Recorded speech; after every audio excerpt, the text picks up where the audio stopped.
통장에 56원 남았어. 남편이 헛웃음을 지었다.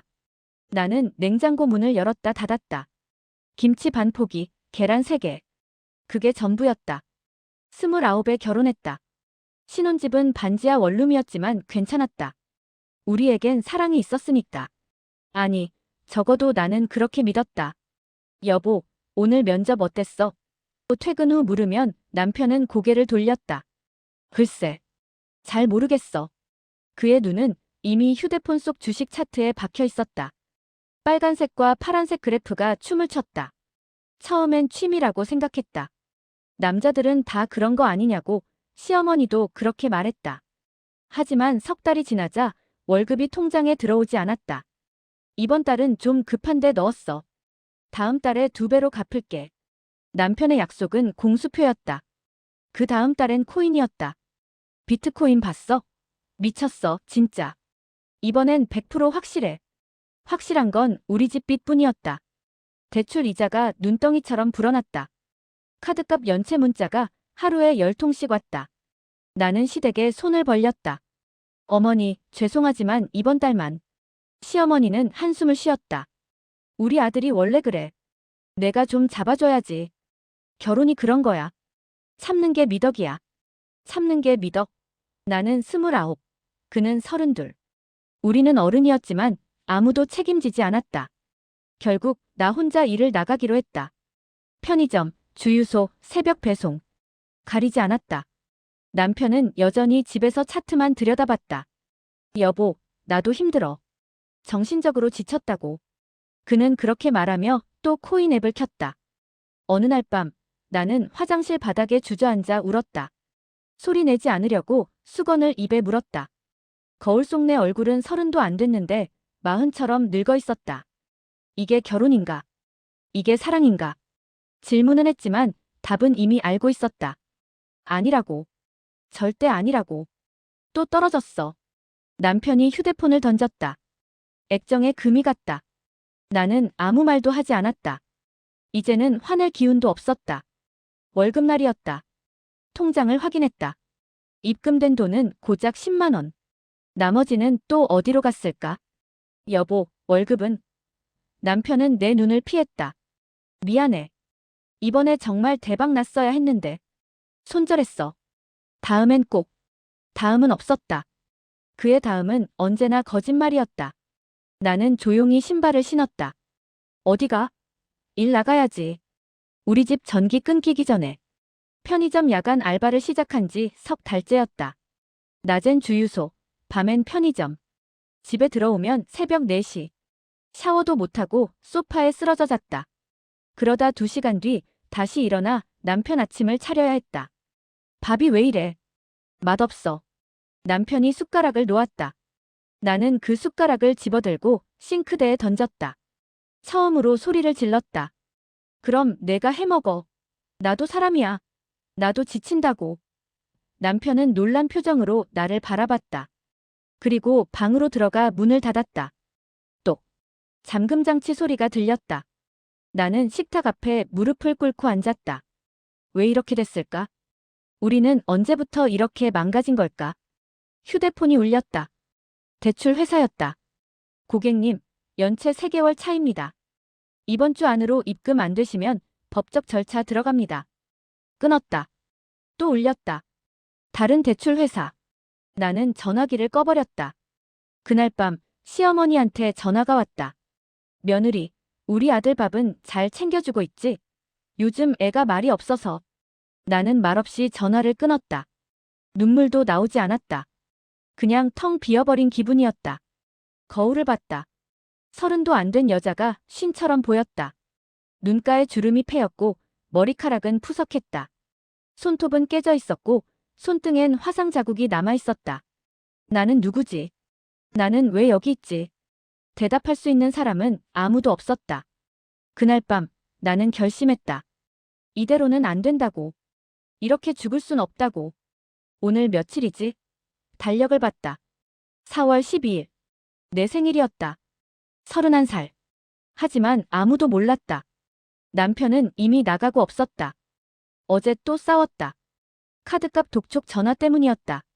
내가 언제 그 카드 쓰래? 내가 알아서 해. 그렇게 소리 지르고 나간 남편은 밤새 들어오지 않았다. 나는 빈 식탁 앞에 앉았다. 냉장고를 열었다. 김치, 계란, 묵은 두부 한 모. 생일상치고는 너무 초라했다.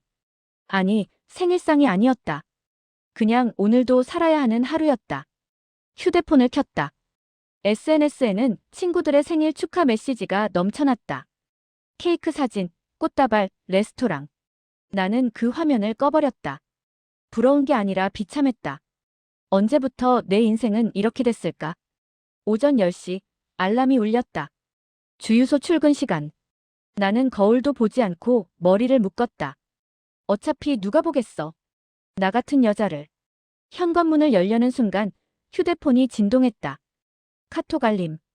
아빠 농협 입금 10만 원 메시지 하나가 떠 있었다. 소고기 사서 미역국 끓여 먹어라. 생일인데 딸이 굶으면 되나. 손이 떨렸다. 화면이 흐려졌다. 눈물이 한 방울 떨어져 휴대폰 액정을 적셨다. 아빠. 아버지는 시골에 계셨다. 뇌경색으로 쓰러진 뒤 혼자 요양병원에 계셨다. 그 돈도 내가 보내드려야 하는데 몇 달째 밀려 있었다. 미안해서 전화도 못 드렸다. 그런 아버지가 10만 원을 보내셨다. 아마 용돈 모아두신 거였을 것이다. 간병비, 병원비, 약값. 그 모든 걸 아끼고 아껴서.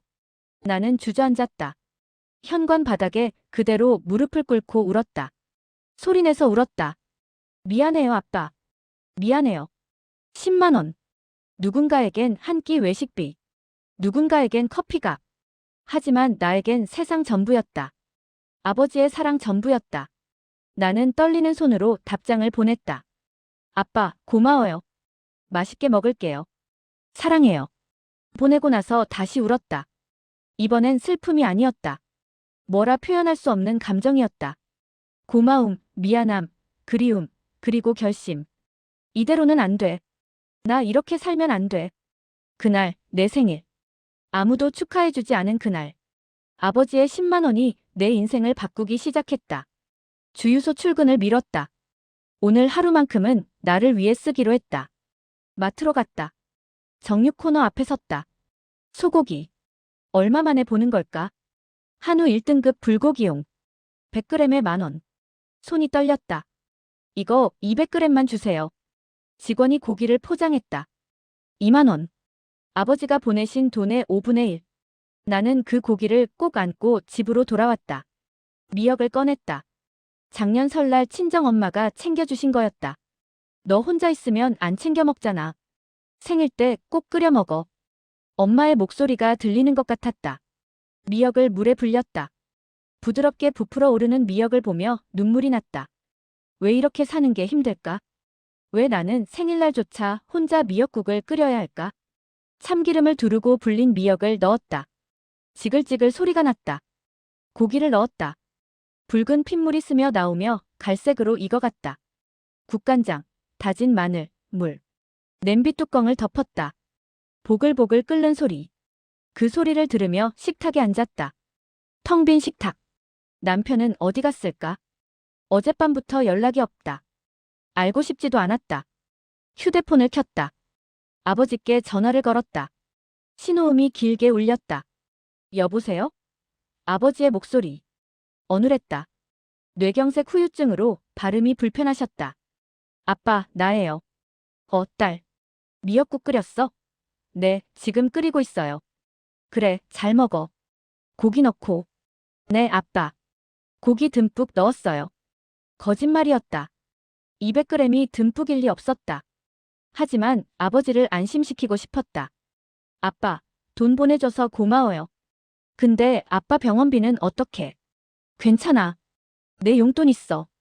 딸 생일인데 아빠가 챙겨줘야지. 목소리가 떨렸다. 아버지도 우는 것 같았다. 아빠, 사랑해요. 건강하세요. 제가 곧 가볼게요. 그래, 딸. 힘내라. 너 잘할 수 있어. 전화를 끊었다. 미역국이 끓어 넘칠 뻔했다. 불을 줄이고 뚜껑을 열었다. 김이 모락모락 올라왔다. 그 김 속에서 아버지의 얼굴이 보였다. 나를 업고 놀이터에 데려가던 아버지. 자전거 뒤에 태워주던 아버지. 대학 입학식 날 환하게 웃던 아버지. 나는 국자로 미역국을 떴다. 그릇에 담았다. 밥을 퍼서 상을 차렸다. 김치, 계란 반찬, 그리고 미역국. 초라하지만 따뜻한 밥상. 첫 숟가락을 떴다. 미역국이 목구멍을 넘어가는 순간 눈물이 뚝 떨어졌다. 그릇 안에 눈물이 퍼졌다. 이대로 살면 안 돼. 나를 내가 구해야 해. 그날 밤 나는 서랍 깊은 곳에서 법무사 자격증 책을 꺼냈다. 또 그 책이야? 몇 번을 떨어지면 정신 차리냐? 남편이 비웃었다. 나는 대답하지 않았다. 새벽 4시. 편의점 야간 알바를 마치고 돌아온 시간. 씻지도 않고 책상 앞에 앉았다. 민법 총칙. 눈에 들어오지 않았다. 피곤했다. 온몸이 쑤셨다.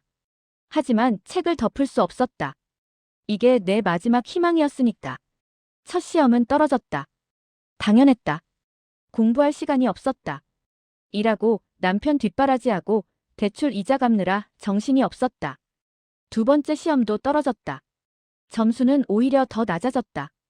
그만둬. 너한테 안 맞는 거야. 남편이 말했다.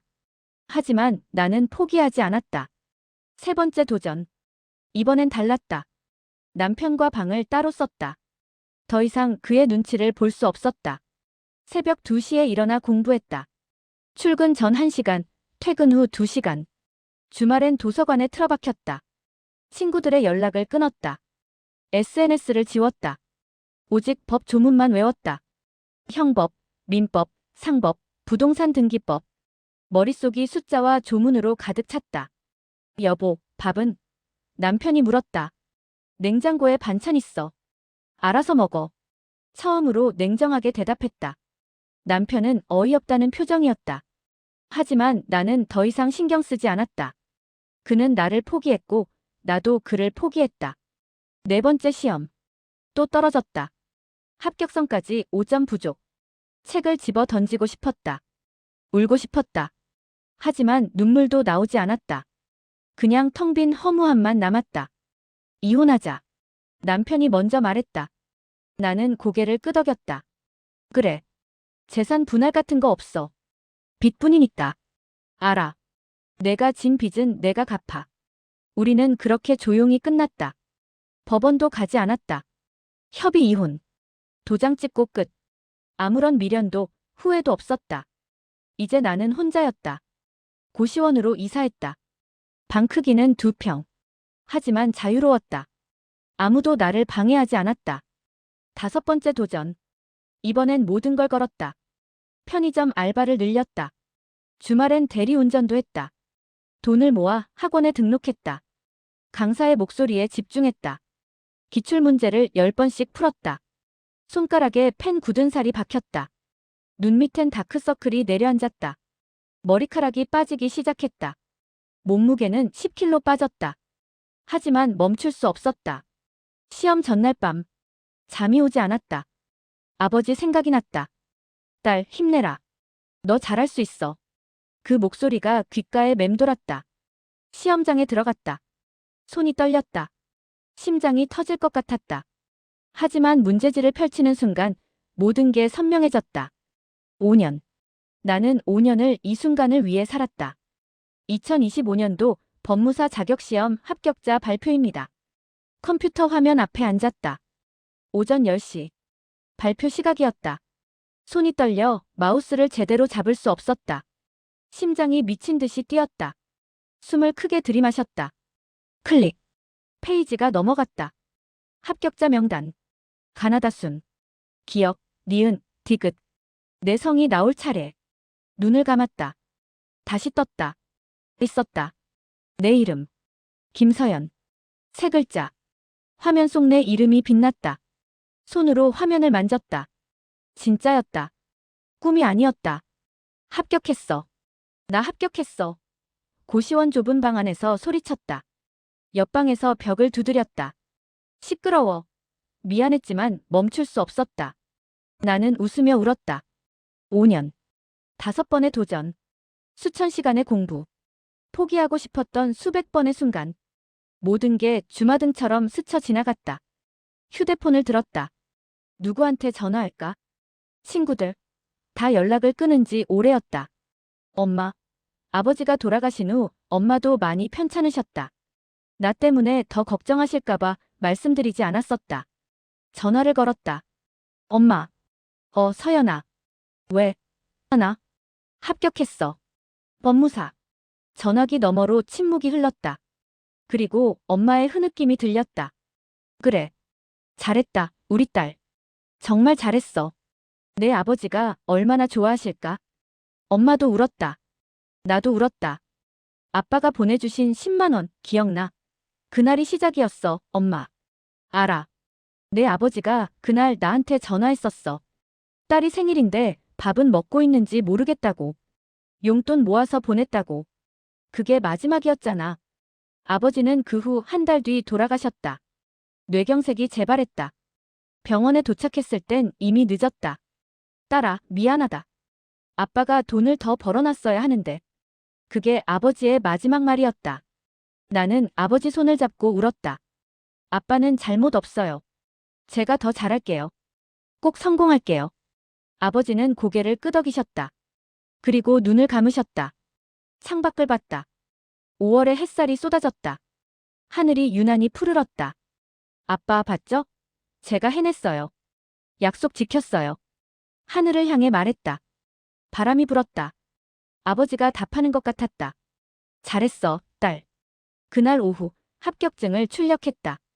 A사 용지 한 장. 하지만 그 종이의 무게는 세상보다 무거웠다. 거울을 봤다. 36. 주름진 얼굴, 푸석한 머리, 야윈 몸. 하지만 눈빛만은 살아있었다. 이제 시작이야. 나는 거울 속 나에게 말했다. 5년간의 싸움이 끝났다. 이제 새로운 인생이 시작됐다. 아버지의 10만 원으로 시작된 기적. 그 기적을 나는 이뤄냈다. 사무실 임대 계약서에 도장을 찍었다. 손이 떨렸다. 김서연 법무사 사무실. 문패를 달았다. 작은 사무실이었다. 책상 2개, 의자 4개, 서류 캐비닛 하나. 그게 전부였다. 하지만 내 이름이 박힌 간판이 있었다. 내 사무실이었다. 책상 서랍을 열었다. 오래된 통장을 꺼냈다. 표지가 낡아 있었다. 페이지를 넘겼다. 아빠 농협 입금 10만 원 5년 전 그날의 기록. 나는 그 페이지를 복사해서 액자에 넣었다. 사무실 벽에 걸었다. 이게 시작이었어. 첫 의뢰인이 왔다. 50대 여성. 이혼 소송건이었다. 남편이 사업 실패하고 술만 마셔요. 20년을 참았는데 이제는 못 견디겠어요. 여자의 눈에 눈물이 고였다. 나는 그 눈물을 알았다. 나도 그랬으니까. 제가 도와드릴게요. 잘 해결할 수 있어요. 서류를 준비했다. 법원에 제출했다. 석 달 후 이혼이 성립됐다. 위자료와 재산 분할까지 받아냈다. 선생님, 정말 감사해요. 선생님 덕분에 제 인생이 다시 시작됐어요. 여자가 내 손을 잡았다. 따뜻했다. 아니에요. 제가 더 감사합니다. 제 일을 할 수 있게 해주셔서. 그날 밤 사무실에 혼자 남았다. 창밖으로 서울 야경이 보였다. 불빛들이 반짝였다. 나는 벽에 걸린 통장 사본을 바라봤다. 아버지, 그 10만 원 기억하세요? 혼잣말을 했다. 그날 전 포기하려고 했어요. 이렇게 사는 게 너무 힘들어서. 차라리 죽는 게 낫겠다 싶었어요. 눈물이 흘렀다. 근데 아버지가 그 돈을 보내주셨잖아요. 소고기 사서 미역국 끓여 먹으라고. 그 말이, 그 사랑이 저를 살렸어요. 휴대폰을 꺼냈다. 사진첩을 열었다. 아버지 사진. 병원 침대에 누워 계신 마지막 모습. 딸아, 힘들지? 아빠가 미안하다. 아빠, 아니에요. 아빠는 제게 세상에서 가장 큰 선물을 주셨어요. 뭔데? 살아갈 이유요. 포기하지 않을 용기요. 아버지는 희미하게 웃으셨다. 우리 딸 잘 될 거야. 아빠가 하늘에서 지켜볼게. 그게 마지막 대화였다. 사무실 책상에 편지지를 꺼냈다. 만년필을 들었다. 아버지께 편지를 쓰기 시작했다. 아버지가 보내주신 10만 원, 그건 돈이 아니었어요. 희망이었어요. 사랑이었어요. 제가 이 세상에 혼자가 아니라는 증거였어요. 그 돈으로 미역국을 끓여 먹으며 결심했어요. 이대로는 안 되겠다고. 제 인생을 제가 구해야겠다고. 5년이 걸렸어요. 5번 떨어졌어요. 무릎 꿇고 울었던 날도 많았어요. 하지만 포기하지 않았어요. 아버지의 그 사랑을 헛되게 할 수 없었으니까요. 이제 제 사무실이 생겼어요. 제 이름으로 된 간판이 달렸어요. 힘든 사람들을 도울 수 있게 됐어요. 아버지, 이 모든 게 아버지 덕분이에요. 10만 원이 제 인생을 바꿨어요. 고맙습니다. 사랑합니다. 편지를 접었다. 서랍 깊숙이 넣었다. 하늘을 올려다봤다. 별이 빛났다. 아버지가 웃고 있는 것 같았다. 사무실 개업 3년 차. 직원이 3명으로 늘었다. 의뢰인도 늘었다. 입소문이 났다. 김서연 법무사는 진심으로 의뢰인을 대한다고. 맞는 말이었다. 나는 모든 의뢰인의 이야기를 끝까지 들었다. 그들의 눈물을 닦아줬다. 함께 웃었다. 왜냐하면 나도 그 자리에 있었으니까. 오늘도 한 여자가 찾아왔다. 30 초반. 눈가가 퀭했다. 선생님, 저 이혼하고 싶어요. 근데 돈도 없고 갈 곳도 없어요. 애가 둘인데. 여자가 울었다. 나는 티슈를 건넸다. 괜찮아요. 천천히 말씀하세요. 제가 다 들을게요. 상담이 끝나고 여자가 돌아갔다. 창가에 앉아 커피를 마셨다. 하늘이 높았다. 구름이 천천히 흘러갔다. 문득 아버지 생각이 났다. 아버지, 오늘도 한 사람을 도왔어요. 혼잣말을 했다. 그 사람 눈빛이 꼭 옛날 제 눈빛 같았어요. 절망하면서도 희망을 찾는 그런 눈빛. 커피잔을 내려놓았다.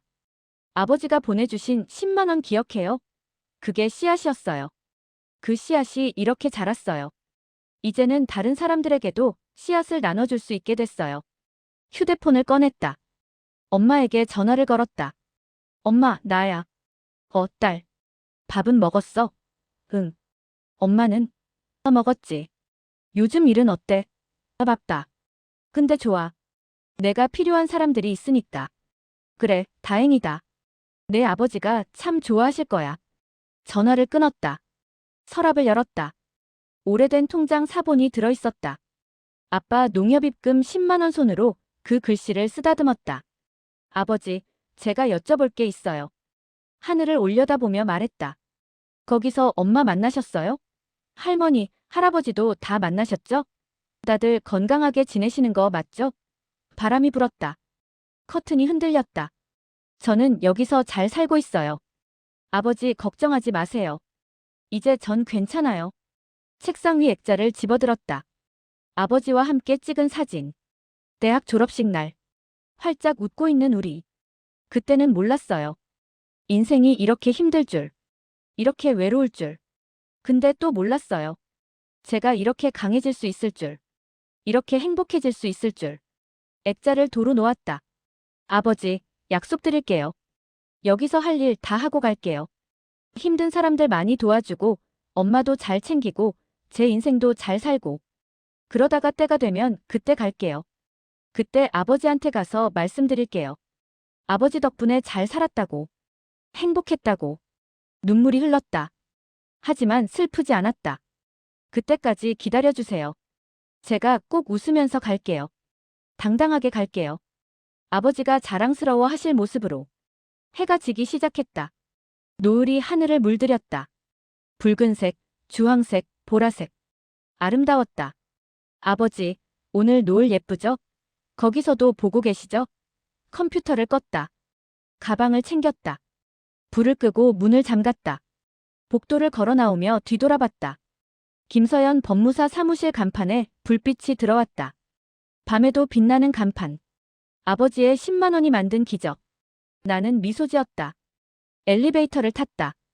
거울에 비친 내 얼굴. 마흔이 가까워졌다. 주름도 늘었다. 하지만 눈빛은 살아있었다. 잘 살았어, 서연아. 스스로에게 말했다. 앞으로도 잘 살 거야. 밖으로 나왔다. 서울 밤거리. 사람들이 바삐 오갔다. 모두 각자의 삶을 살고 있었다. 나도 그중 하나. 하늘을 올려다봤다. 별 하나가 유난히 밝게 빛났다. 아버지, 잘 자요. 사랑해요. 집으로 걸어갔다. 가벼운 발걸음으로.